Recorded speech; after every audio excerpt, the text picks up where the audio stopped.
এইখানে দেখতে পারেন, এই যে আমি অলরেডি গর্তে নেমে গিয়েছি। আমার গর্তটা কতটুকু, প্রায় 1 হাঁটু সমান গর্ত হয়ে গিয়েছে। এই যে গর্তের কারণে কিন্তু প্রতিনিয়ত এইখান দিয়ে আপনার গাড়ি ঘোড়া চলাচল করতে অ্যাক্সিডেন্টের সম্মুখীন হচ্ছে। নোয়াখালী টাইমস, দৃষ্টি জুড়ে বাংলাদেশ। দর্শক, আমরা এই মুহূর্তে রয়েছে আমাদের সোনাপুর যে জিরো পয়েন্ট থেকে যদি আমরা একটু আমাদের মাইজদি রোড যেদিকে, ওই রোডটাতে আসি, আমরা আপনাদেরকে একটু দেখানোর চেষ্টা করতেছি। এই যে দেখেন, এখানে প্রত্যেকটা জায়গায় বিশাল পরিমাণ গর্ত হয়ে গিয়েছে, যার ফলে গাড়ি ঘোড়া চলাচল করতে অনেক সমস্যা হচ্ছে। তার ভিতরে রাস্তার যে অবস্থা, আসলে সাধারণ জনগণ চলাফেরা করতে প্রচুর পরিমাণ কষ্ট হচ্ছে এবং কি প্রচুর ভোগান্তি হচ্ছে।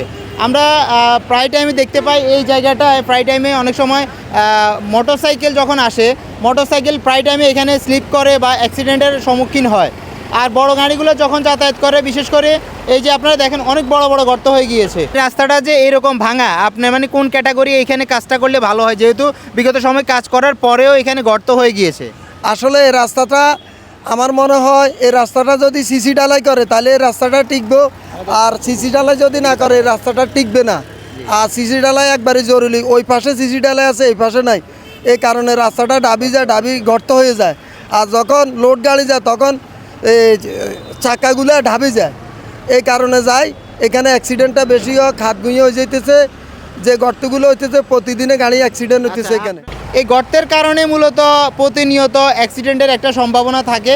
এবং কি জিরো পয়েন্ট যেই আমরা ওইদিকে একটু দেখাইছি, এদিকে একটু সামনে আসো। এই যে এইখানে দেখতে পারেন, এই যে আমি অলরেডি গর্তে নেমে গিয়েছি। আমার গর্তটা কতটুকু, প্রায় 1 হাঁটু সমান গর্ত হয়ে গিয়েছে। এই যে গর্তের কারণে কিন্তু প্রতিনিয়ত এইখান দিয়ে আপনার গাড়ি ঘোড়া চলাচল করতে অ্যাক্সিডেন্টের সম্মুখীন হচ্ছে। আমরা প্রশাসনের দৃষ্টি আকর্ষণ করছি, যারা রুটস অ্যান্ড হাইওয়ে বা এই সেক্টরে আছেন, তারা এই রাস্তাটা অবশ্যই নজর দিবেন, যেন দ্রুতভাবে কাজটা সম্পন্ন হয়। নোয়াখালী টাইমস, দৃষ্টি জুড়ে বাংলাদেশ।